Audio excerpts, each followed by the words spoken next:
Welcome to Office Boy Builder. This is how you build a wall.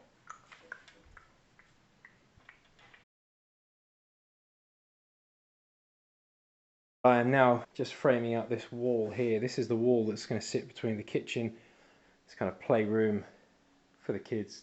It'll turn into a cinema room maybe later in our life. What I'm doing is I'm getting a super strong big timber down on the floor first. I've calculated the distance that I need between the timber, and we're going to have a skin of OSB and then some plasterboard. Down at the bottom here there isn't quite enough space because of these joists and these packers at the back, and because because this is a 9x3, it'll take up too much space, so I'm not going to be doing that.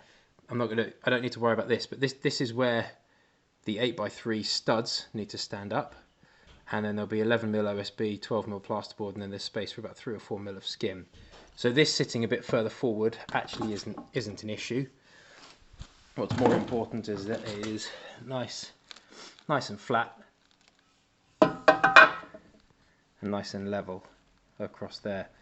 So that's now really solid and sturdy, and what I've done is I've notched out a bit here. I'll have a stud sitting here, so there's space there for those cables to sit there, and it doesn't damage the integrity. And then this will get tacked up to the side of the 8x3 stud, so that will be good. And then I'll go all the way along and do them. So I'm going to cut the same length of timber, and that's going to sit across as a header, and that will get drilled up, and then I can run my studs down in between. So I've drawn a line of where I need these 8x3s to be sat on both sides, and that's gone the whole way up. And then I have put this there. You can see that's dead in line there, and on this side you can see that's in line there. And then what we've done is we've kind of almost created dead men here. These aren't in line, they're not straight, nothing's fixed in, they're literally just wedging. You know, you can see the angle here. They're just wedging, because that 9x3 is super heavy. We basically just shoved up 2 wedges to hold it. That's now secure in place, and what it allows me to do is drive fixings up into it at various points and secure that in place. And actually, I mean, this one's pretty close to being on, so I probably could just fix this one in, but it just buys us options and it buys us time. That's not going anywhere because that's really well wedged down there. It's a good little method. This is a nice top tip for you. If you're trying to deal with heavy wood and there are only 2 of you, trying to hold that up while one of you fixes it, you're going to be inaccurate. If you can wedge it like this and hold it and support it, gives you time to step back, adjust, look at it, assess it, and then you can fix it in properly after. I didn't bother filming any of the process because you guys have seen me frame out walls before, but this is the chunkiest wall I think I have ever framed out.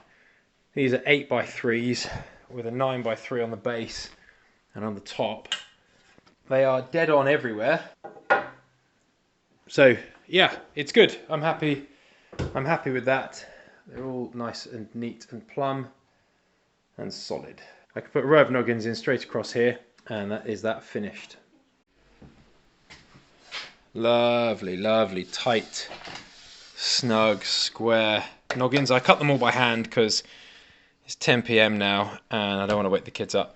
Anyone counting the date from when I started, it's now the 18th of January, so you'll notice that everything is dramatically slowed down because I'm back in full-time office work. But yeah, lovely straight noggins the whole way across, and they are super tight and super snug. This is absolutely the sturdiest wall I have ever built in my life, because that's what I had left, and it also allows us now. So what we're going to do is we're going to have a skin of OSB on here like this, and then there is going to be a bit of plasterboard, and then there is just the right amount of gap left for him to skim and float between here.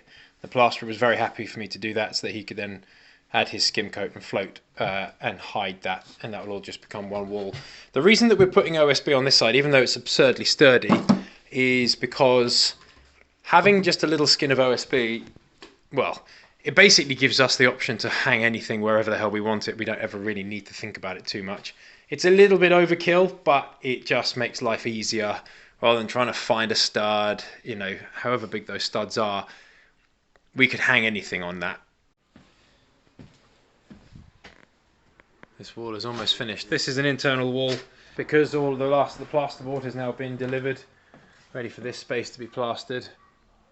I was able to get these final 2 in here, So I'll run a row of noggins all the way across, and then I'm actually going to plasterboard from the other side, because this room here is going to be plastered very soon. So I'm going to be battening and plasterboarding this whole room. Nice level row of noggins there, at just the right height for plasterboard, plywood and a bit of insulation. Right, the PIR is cut and installed. You can see all the little flaky bits swirling around in the air. Misery makers, I call those little bits. OSB is on.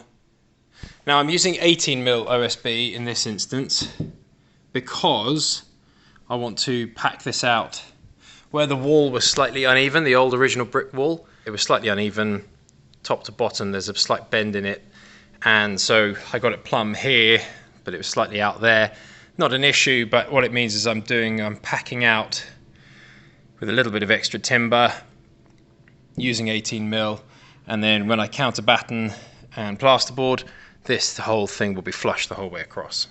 So that's one sheet on. I'm going to get the second sheet on now. In the utility room here, sorting out the insulation. Behind that, there's 120mm of PIR, and that's 100mm of acoustic sound insulation. The reason I'm doing that is because we're going to have the washing machine and the tumble dryer in here, and there's drains, and there's all sorts of, there you go, all of this. It's going to be enclosed with doors, but on the other side of here, obviously, is the kitchen dining area, and I don't want sounds to transfer through. So we have this. It's exactly the same construction as all of this, and we needed this construction OSB on both sides anyway because it is a structural wall.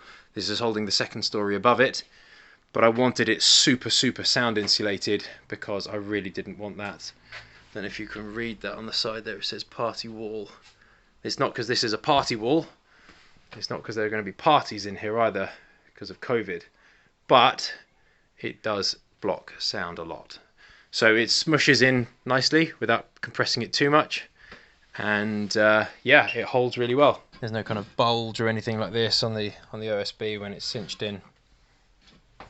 So that is really good.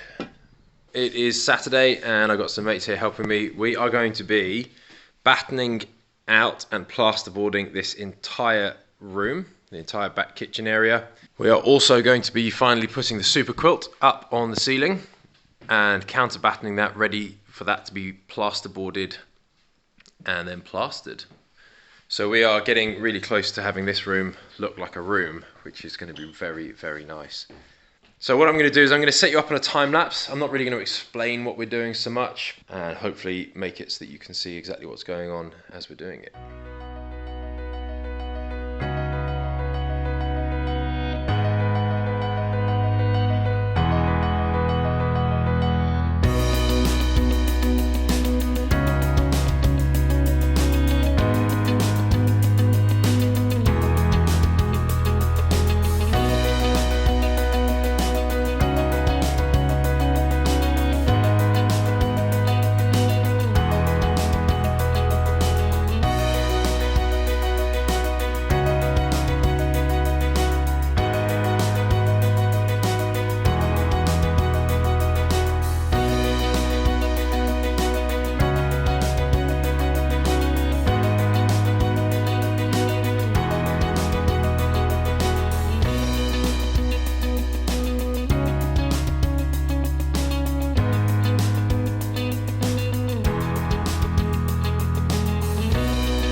So we have battened everywhere, whole way around. We'll be doing dot and dab up on this bit and covering the steel with the pink fireline board. And yes, we've done the ceiling as well. It looks like the inside of one of those spaceships, like a lunar landing module. We've also put this as another ridge beam internally, so there's something for the plasterboard to go onto, and also I want nice big hanging pendant lights from it, so I wanted something super solid and secure. It also gives me a little cavity to run the wires along as well, so that's good. Over here we're going to have the plasterboard coming up to here, and I'm going to run a row of LEDs along there that will wash up the wall this way. That's powered by this little wire here. So now we're going to get some plasterboard up. 5:30, end of the day. We only got one board up in the end. We did the hardest one because it had the most plug sockets, the oven hole, lights, PIR lights for inside the larder, that sort of thing. Little tail there for the LED strip that's going to be around the kitchen. And also we've run the lights and the power feed up there for the Velux, which will come across up in there. So that's that one done. We've then got these walls that we can do. This will be a bit of a faff because there's angles and 2 light cables there and 2 plug sockets down there. That'll be a doddle. And then that one's got some sockets as well. So I'm going to pause and pick this up later. Hey guys, right, it is Sunday, family day, but I've still got to work because the house isn't going to build itself. So I'm just doing the wiring for, doing some lighting cable, and I'm also doing the Veluxes as well. I have drawn out my plan of what I'm going to be doing. I have run it past the electrician I'm working with to check that he's happy with it, and he said yes, this is absolutely fine. This is rudimentary, I know, but it's helpful for me to understand, and hopefully it's helpful for you guys to understand. I have a permanent live cable coming in, which is this cable here. Both of those are the same coil. So this cable here doesn't have a switch in between it and the consumer unit in there that way. So that will be permanently live. I'll then have a 3-core and earth coming off that to feed the PIR. I'll then take it up here and I will run, so it's permanently live. There will be a switched spur which will sit on top of the kitchen cabinets here, and that will allow me to switch on and off to do a hard reset for these. Out of that switched box will go the Veluxes. There'll be an Wago box which I've got here. This Wago box sits nice and discreetly up here, which I can screw into that so it's secure, no kind of extra tension on the wires, and if I put it that way around, then the hinge will open up this way. So all of these will get the ends cut off and they'll come up into there. That's fine. I've checked the amperage of this, and although they put them on a 2-core and earth, plug, you can run them off 1.5 mil absolutely fine. They draw barely any current at all. I will take the permanent live feed out of that, and that will then power my switch receiver, the kinetic switch, which will then power the lights, which are going to go up on here. So I'll notch out for that. So that's going to happen here. On this side, I have a separate permanent switch, which is in the utility room. So that's where you can see that switch in utility room. I'll wall mount that, and then I'll run that. I'll run 2 Wago boxes because there are 4 windows. As you can see, I'll have 2 Wago boxes. Those will come down and both of them will come in. It'll go through that wall there. The reason I'm running it now is we have just run the battens and we're going to be plasterboarding this wall. So I need to get the cables behind the walls now. Right, so I have wired this Velux. I've tacked it along that batten that goes into a Wago box, which is screwed to the wall, mechanically fixed obviously. And this wire then comes, and this here connects the two. So I've got one Velux, I have the connection from the previous Velux, and then I have a cable which is then going to go down to the switch, which will be over there. I'll then tack them all up onto this along here, nice and neat. All of these are going to go into this Wago junction box now, which again is screwed in, mechanically fixed into here. The Veluxes, because they're double insulated plugs, they don't actually have an earth on them.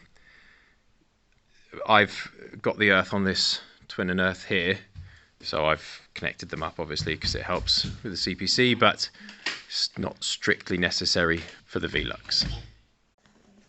It's all closed up now. I can tack these in place and they are nice and secure. Obviously these are maintenance free boxes and maintenance free connector blocks in there, Wagos. Yes, they're covered in plasterboard, but I'm going to take a picture of them so I know exactly where they are. Also, if I ever needed to access them, all it's a case of doing is taking off the plaster and the skim and redoing them, resorting it. The actual switch is going to be accessible and available for anybody to do maintenance with. This is no different from any of the other, connections that are anywhere in the floor or anywhere behind it. Say you've got all your lights wired up, sunken light and all the rest of it. You still have to chase stuff out. You still have to cut out plasterboard. It's no different from anything else. So, oh, and by the way, I checked with Lee, the electrician, professional qualified electrician. I sent him this picture of my little plan. He gave me a big thumbs up. Said yes, that's absolutely fine. He's happy with that. So, yeah, good to go. A huge benefit of this system of OSB and counter batten to create a service void is that if you forget something or you need to run some cables, it's actually really, really easy, even if you don't have any rods or anything like that. I was just kind of going through, looking at everything and thinking about what's going where, kind of mentally checking things off, and I completely forgot, and you'll see here, there are 0 cables here for the extractor hood. Got the induction hob, there is nothing for the extractor hood, which I had just completely forgotten. Had a quick look online, it's perfectly fine to run one as a fused spur off of the ring main, so that's fine. I've got some 1.5mm twin and earth, and what I've done, because this is part of the ring main, this is inside a cupboard, I have cut out a back box for a single switch, basically, fused spur, and I run the cable, just fed it all the way down to here, so it comes out, extractor spur, that can spur off here. I've then brought a bump out here, extractor spur, which can get wired in the back. All of this can get tucked in the back, and I can now run this along the top in this little gap here, which is perfectly safe. No one's ever going to be securing anything up there. I can leave it coiled up there. The plasterers can do their thing, and I have power for the extractor. Interestingly, I don't know really how I managed to forget it. I've already planned that the vent is going to go out through there, running along the tops of the cabinets. I don't really know how I managed to forget the fact that it needs to be powered in order to do that. But anyway, we are where we are. Because that's the mains feed. From that, I'm running this line here. I don't know if you can see that. This little 1.5mm here, again neatly tacked up on here, and then tucked in behind there. The heat detector, which we'll have mounted in between here. I checked the zones, because it's on a sloped ceiling, you can't have it too close to the edge. You have to be at least 600mm from the edge there. I'm way more than 600mm from the edge at this point here, kind of nice and discreetly in the middle of the windows. So that'll be running off there, so that'll have a permanent live feed from that. Just wanted to point out on the plasterboarding, I completely forgot to make sure I put insulation back here. The ledger kind of runs at this point here, so I have filled the entirety of that back bit with expanding foam, including the little kind of slither there. From here, where I was able to fit the PIR in, I've obviously put that in there and then filled the gaps with expanding foam. On this side, we're gonna have the hob with an extractor fan powered from there. That'll be running across here. The pipe won't fit from here inwards, so the pipe will run from there across. So I've put this piece of 1x2 here so that I can hold the plasterboard, and then that's PIR with expanding foam around it. We will drill the hole, we'll bore the hole out here to vent the extractor fan through there. Quick update on what we achieved last night. It's quite early in the morning and I'm just about to jump up on my desk, but it's nicer with the daylight. See the sun comes through here. As the day goes on, this tracks round over this way, which is really nice. In the very, very early morning, it comes in here and lights up this side. Then as it gets higher, it pops up through there and tracks around there, which is really, really lovely. Got everything done. We've just got a couple of panels here to do these I've left because we're going to be using dot and dab on this section and then screwing it in here, and that will cover all of this, and then from here onwards obviously it's going to be Fireline, the pink stuff, for that steel beam there, because that gives 30-minute protection. And then here I've cut and I've laid them down. They're all ready to go again because we're going to be doing dot and dab there and there to flush that up, get it nice and smooth across there. Cut out with the back boxes. I don't know what your guys' technique is for cutting out back boxes. My brother-in-law Barry, who you'll have seen in other videos, bought me this as a gift. It is kick-ass. It's absolutely awesome. But it still is ultimately just a scalpel, which is a bit of a pain. I haven't got a specific plasterboard knife, but I've found that an old timber blade on a recip saw blitzes through them super quick, and if you've drawn around what it is you're doing, you can get really quite neat holes that, you know, the back boxes fit to perfectly, and it just zips around. So I don't know whether that is common practice, common knowledge, whether it's not, whether I'm just going completely overboard, but that worked exceptionally well. So yeah, that's my little office boy builder bodge tip. What I have done, you'll see here where there are slight gaps, I've gone and I've filled them just so that there isn't too much sound transfer that way, down there as well, and there and along the top. Just kind of over the top, I know, but it's good to do. Just in the process of battening and plasterboarding this, and I'm finally boxing in this here. So I've put a really big 2x2 bolted into the wall here, got another 2x2 here to carry, and it's going to sit from there across to there. What I'll then do is I'll get the spare 1x2 that I've got, and I'll butt it up against the sheet of plasterboard, and that will then carry the one that goes across there. That is nice and sturdy. What we're going to do now is we're going to roll out some mineral wool in there, pack that in. That will help deaden the noise, insulate the pipes a little bit more on the flow and return, and yeah, finally we won't really be able to hear that too much, which would be really nice. Beautiful. And then we'll get this sheet here, offer it up like this, screw it on, job's a good one.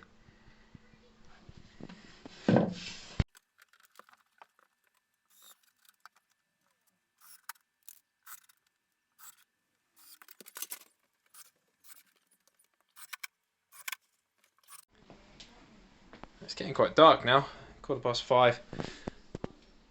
Nicely wrapped and insulated, just blocks the sound. This down here is going to be underneath the cabinets. I do have enough batten there and there, so I could just add a corner bit and I could box it in if I felt the need to, but I don't really. So that's all good, insulated all the way up there and all of that there. So I'm really happy with that.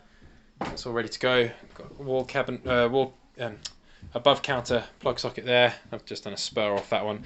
I don't know how, I just completely forgot for that one to be there. So you win some, you lose some. All good. I'm going to stop now for the day.